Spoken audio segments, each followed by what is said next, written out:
ओम साई राम। मैं मीनाक्षी आप सभी लोगों का हार्दिक अभिनंदन करती हूँ साई अनुभूति चैनल में। और अनुभवों की श्रृंखला से एक बार फिर से एक अनोखा सा अनुभव लेकर आप सभी लोगों के समक्ष उपस्थित हुई। लेकिन उससे पहले चलिए सभी लोग हाथ जोड़कर बाबा का जयकारा लगाते। अनंत कोटि ब्रह्मांड नायक राजाधिराज योगी राज परम ब्रह्म श्री सच्चिदानंद सद्गुरु साईनाथ महाराज की जय। ओम साई राम। साथियों, आज जो ये अनुभव मैं आपको बताने जा रही हूँ वो है रजनी जी का। रजनी जी बताती हैं कि आज से कुछ टाइम पहले इनके हस्बैंड को कॉन्स्टिपेशन की शिकायत रहने लगी। ये बताती है क्योंकि ये आर्मी में थे तो थोड़ा इसलिए कम पानी पीते हैं, क्योंकि इन लोगों की जो ड्यूटी है कभी कभी ऐसी जगह पे भी हो जाती है कि जहाँ पर पानी बहुत ज़्यादा अवेलेबल नहीं होता। ये बताती हैं कि कॉन्स्टिपेशन की शिकायत की वजह से इनके स्टमक में पेन रहने लगा। ये कहते हैं तो हम अपने आर्मी हॉस्पिटल में गए इनका चेकअप कराने के लिए। ये कहते हैं कि जब पेट दर्द की वजह से इनके ये टेस्ट लिखे गए तो ये बहुत डर गई। ये कहती हैं कि इनका सिटी स्कैन हुआ और दूसरे दिन उसकी रिपोर्ट आनी थी, तो ये बहुत डर रखी थी और ये बस बाबा से कह रही थी कि बाबा सब कुछ सही करना। दूसरे दिन रिपोर्ट आई तो इन्हें पता चलता है कि पथरी की प्रॉब्लम है। तो ये बाबा को बस थैंक्स कहती हैं और कहती हैं बाबा कोई बात नहीं, समय से पता चल गया, अब इलाज हो जाएगा। ये कहती हैं कि कुछ टाइम बाद इनके हस्बैंड की सर्जरी की डेट फिक्स हुई। ये कहती हैं सर्जरी के नाम से हस्बैंड को भले ही डर लग रहा हो या ना लग रहा हो, लेकिन मुझे बहुत डर लग रहा था। ये कहती हैं कि मेरे हस्बैंड रात को हॉस्पिटलाइज हो गए और उन्होंने मुझे और मेरी बेटी को वापस घर भेज दिया। उन्होंने कहा कि सर्जरी तो मॉर्निंग में होगी और अभी नर्स वगैरह है ही देखभाल करने के लिए, आप लोग घर चले जाओ। ये कहती हैं थोड़ा सा उदास मन से मैं अपने घर वापस आई और बाबा से बस ये प्रे कर रही थी कि सर्जरी अच्छे से निपटा देना बाबा। ये कहती हैं कि जो मेरा घर है उसमें मैंने हर कमरे में बाबा की तस्वीर लगा रखी है। हमारी बैठक में भी बाबा की तस्वीर है और मेरे बेडरूम में भी बाबा की एक बड़ी तस्वीर है।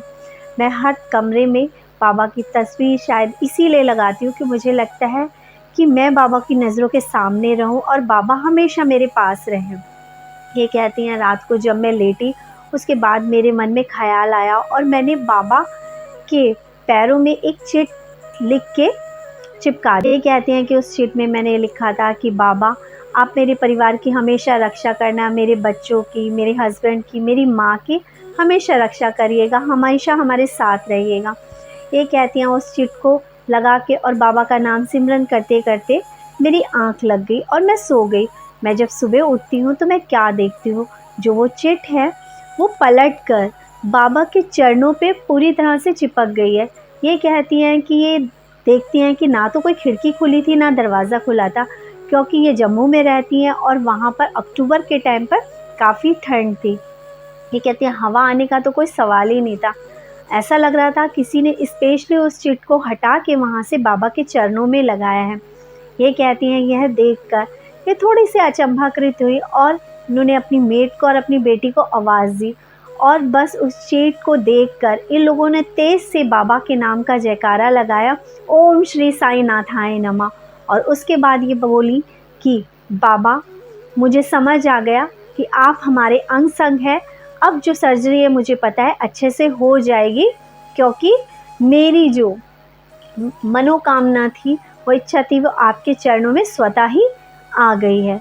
इसके बाद ये हॉस्पिटल पहुंचती हैं। मेरे हस्बैंड की 1.5 घंटे सर्जरी चली जो कि बहुत सक्सेसफुल रही। और ये कहती हैं आश्चर्य की बात तो ये भी थी कि ये 4 दिन के अंदर ही ठीक हो गए और अपना काम करने लग गए। ये कहती हैं कुछ तो ये भी था क्योंकि ये आर्मी ऑफिसर हैं इसलिए थोड़ा सा स्ट्रॉन्ग है, और इसके अलावा मेरे बाबा का साथ था जो कि बाबा ने सर्जरी इतने अच्छे से निपटा दी, जबकि मुझे बहुत डर लग रहा था। कहती हैं कि ऐसे ही एक बार मैं बाबा के मंदिर गई, मेरे हस्बैंड ने मुझे बाबा के मंदिर छोड़ दिया और मेरी बेटी को लेके एयरपोर्ट छोड़ने चले गए। ये कहती हैं उस दिन मैं बहुत खुश थी और बाबा से सिर्फ यही कह रही थी कि बाबा मैं आज किसी इच्छा से नहीं, सिर्फ आपसे मिलने आई हूँ। मैं चाहती हूँ कि आप मुझे गले लगाएं। मेरी बहुत इच्छा है कि मैं आज आपसे मिलूँ, बस आपके सामने बैठूँ, बातें करूँ, बस बाबा मुझे गले लगा लेना। ये कहती हैं जब मैं उस मंदिर में पहुँची और बाबा की मूर्ति के आगे खड़ी हो रखी थी तो पीछे से किसी ने मेरा शॉल खींचा। ये कहती है जब मैंने पलट के देखा नीचे की तरफ एक बहुत सुंदर सी लड़की बैठी थी, बहुत प्यारी। मुझे पता नहीं क्या हुआ उस पल, मैं अचानक से नीचे बैठी और मैं उसको गले लग गई। मैंने उसे कसके से गले लगा लिया और अपने मन में सिर्फ यही कहे जा रही थी कि बाबा मुझे पता है आप हो ना, ये आप हो बाबा, ये आप हो। ये कहती है वो लड़की मेरे लिए अनजान ही थी, लेकिन उस लड़की ने भी मुझे अपने से दूर नहीं किया और उसने भी मुझे जैसे जानती होगी उस तरह से वो मेरे गले लगी रहे।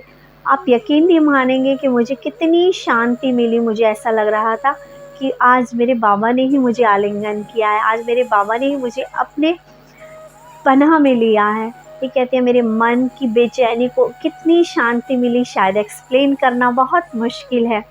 ये कहती हैं उसके बाद वो लड़की चली गई और फिर मैंने पूछा कि ये लड़की कौन थी। ये कहती कि वो लड़की इतनी सुंदर थी कि शायद एक्सप्लेन करना भी मुश्किल है। ये कहती हैं फिर मुझे बताया गया कि ये मंदिर की ही लड़की है। ये कहती है चाहे वो लड़की कोई भी थी, लेकिन उस पल मैं अपने बाबा के गले लगना चाहती थी और शायद उस लड़की से गले मिलकर मुझे वही एहसास हुआ जो शायद मुझे बाबा से मिलकर होता। मानो ना मानो मेरे लिए तो वो बाबा का ही रूप थी जो मेरे गले लगी और मुझे उसने वो एहसास और वो अनुभूति कराई कि मेरे मन को शांति मिल गई। ये कहते हैं इसी तरह एक बार मेरी मम्मी जो कि हिमाचल में रहती हैं, वो सुबह के वक्त जैसे नहाना धोना होता है तो उनका पैर फिसला और वो गिर गई।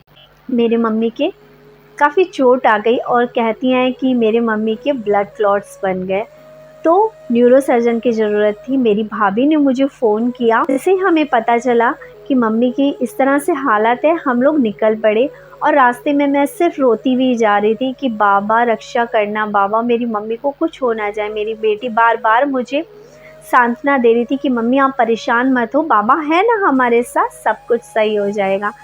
ये कहती हैं कि हम हॉस्पिटल पहुंचते हैं, उधर से मेरी भाभी मम्मी को लेके पहुंचती है। मेरी भाभी ने न्यूरोसर्जन से पहले ही अपॉइंटमेंट ले रखा था। ये कहती हैं बस मैं वहाँ बैठी, बस बाबा से ये कह रही थी कि बाबा आप यदि हमारे साथ हो तो प्लीज़ कुछ ना कुछ संकेत ऐसा दो कि आप मेरे साथ हो। ये कहती हैं उस वक्त रात हो रही थी, कम से कम रात के 1:30-2 बजे का टाइम होगा और अचानक से उस सन्नाटे में बहुत तेज़ से आवाज़, रेडी वाले साईं बाबा आया है तेरे दर पर भिखारी। ये कहती हैं बस इस संकेत को समझी मैं और मैंने कहा बाबा आपने मुझे एहसास दिला दिया कि आप हमारे साथ हैं, अब डरने की बात नहीं है। ये कहती हैं इसी तरह बाबा हमारे आसपास हैं, इसका संकेत तो बाबा हमेशा ही मुझे देते रहते हैं। बाबा को मैं 18 वर्षों से मानती हूँ, बाबा ने हमेशा मुझे अपने होने का एहसास दिलाया है। आज बस यही इच्छा है कि बाबा बस हमेशा हमारा साथ देना, अपना साया हम पर हमेशा बनाए रखना। रजनी जी आपके जो अनुभव हैं आपने चैनल के साथ शेयर किए, उसके लिए बहुत बहुत धन्यवाद। आपके बहुत प्यारे और अनोखे से अनुभव किस तरह से आपने चित लगा के बाबा से विश मानी, शायद कुछ और लोगों को भी इंस्पायर करें और बाबा से वो लोग भी इसी तरह से विश मांगे।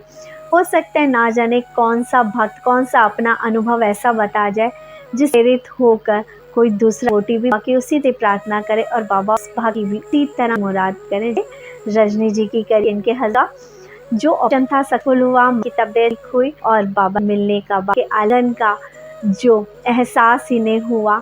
ऐसे बहुत से भक्त चाहते हैं कि बाबा हमें एहसास दो कि हम आपकी गोदी में सर रख के बैठे हैं, बाबा हमें एहसास दो कि आप अभी हमारे पास हैं। लेकिन ये एहसास उन्हीं भक्तों को होते हैं बाबा को पूरी श्रद्धा विश्वास के साथ मान, जो केतों को समझते हैं। बाबा हमेशा अपने होने का प्रमाण देते हैं, लेकिन हम दुखी हैं जब बाबा हमारे पास होते हैं तो हमें समझ नहीं आता कि बाबा हमारे साथ। बस इसी का रजनी जी आपको बहुत बहुत धन्यवाद। सभी साइड से ये अनुरोध है कि अपने प्यारे प्यारे आप रख के बैठे हैं, चाहे साक्षी हो सहना कौन सा भाव के अनुभव से इंस्पायर